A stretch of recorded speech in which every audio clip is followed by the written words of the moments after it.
Esikes katanya pinjol legal, rasa ilegal. Dan ya, apakah itu berarti dia udah aman untuk digalbay? Yuk kita akan bahas di video kali ini. Oke, assalamualaikum warahmatullahi wabarakatuh. Buat teman-teman mungkin ya saat ini sedang gagal bayar atau telat bayar di Esikes, pasti teman-teman akan banyak mendengar gitu ya dari informasi yang beredar bahwa Esikes itu kayak pinjol legal semi ilegal. Dan bahkan sudah banyak yang menyebut Esikes itu pinjol semi ilegal.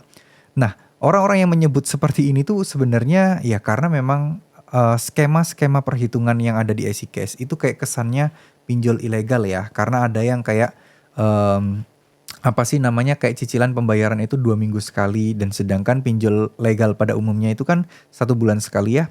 Dan kalau pinjol ilegal itu kan biasanya 7 hari, 10 hari dan lain sebagainya. Mungkin itu salah satunya.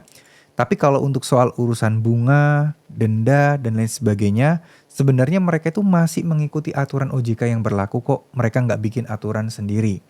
Jadi buat saya pribadi, harusnya Esikes ini kalau selama dia masih terdaftar di OJK, ya dia akan legal. Mereka masih akan bisa melaporkan kita ke Slik OJK dan juga tentu saja akan ada bunga dan juga denda. Namun juga tidak perlu khawatir kalau bunga dan denda ini bakal terus-menerus berjalan gitu ya kayak pinjol ilegal lainnya. Enggak, Esikes tetap akan berhenti. Ada nilai maksimalnya ya. Oke. Jadi nggak usah terlalu khawatir mau itu pinjol legal ilegal, Esikes itu legal ya teman-teman, nggak usah terlalu dipusingin yang gimana-gimana. Insya Allah mudah-mudahan, insya Allah aman ya, nggak usah terlalu takut. Soal DC lapangan juga Esikes masih aman, nggak usah terlalu dibikin pusing, nggak usah terlalu dibikin panik. Masalah utang otomatis lunas atau ya yang galbe pasti aman, semua urusan pinjol legal insya Allah aman ya. Karena penyebaran data itu akan sangat minim.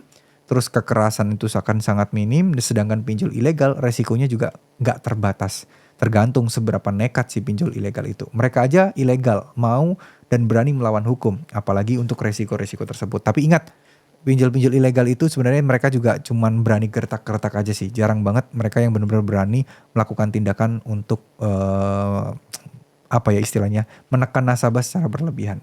Jadi nggak ada di lapangan juga bahkan ya. Tapi Esikes bisa jadi ada. Kemarin saya sempat dengar Esikes punya DC lapangan, tapi buat saya pribadi sih kayaknya masih belum. Karena masih terlalu sedikit ya kalau kita ngomongin soal DC lapangan. Jadi teman-teman gak usah terlalu khawatir berlebihan. Terima kasih, semoga apa yang saya sampaikan bisa bermanfaat. Mohon maaf jika ada salah-salah kata. Wassalamualaikum warahmatullahi wabarakatuh.